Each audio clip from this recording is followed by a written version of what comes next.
Ол кезде бізде ағылшын пәнінен емтихан болатын кез еді. Мен толық дайын болатынмын.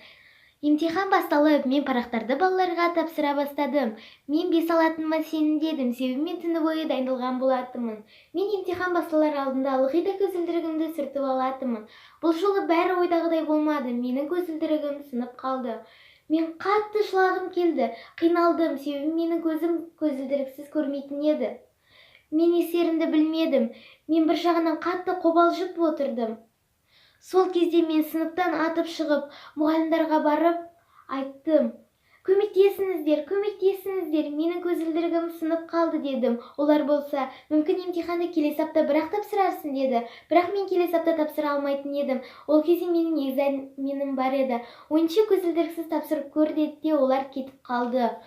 Бірақ та менің қолымнан келмейді, себебі менің көзім дұрыс көрмейтін еді. Оларға бәрібір болатын. Мен кетіп бара жатқан кітапханашыны көрдім де оған жүгіріп барып көмек сұрадым, себебі ол кісі өте мейірімді еді.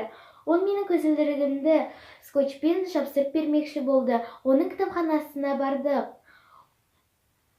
Бірақ та бұл ұзақ уақыт алды. Мен үлгермейтінімді сездім.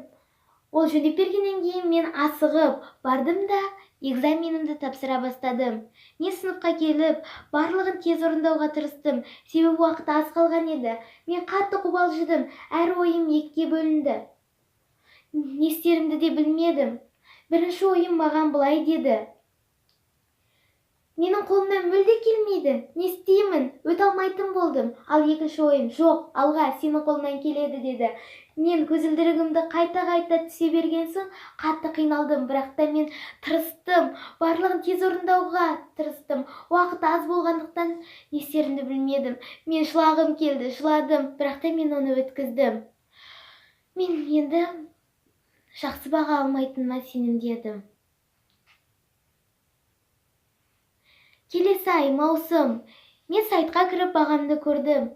Бірақ та сол кезде мен қатты таң қалдым. Себебі мен 5 алған екенмін. Сол сәттен бастап мен әр қиындықтың артынан жақсылық кездеседі деген шешімге келдім. Себебі алдындағы қиындық түк емес еді. Сен сол қиындықтардан тәлім тәрбие алатын едің. Достар, сіздерге де соны айтқым келген болатын.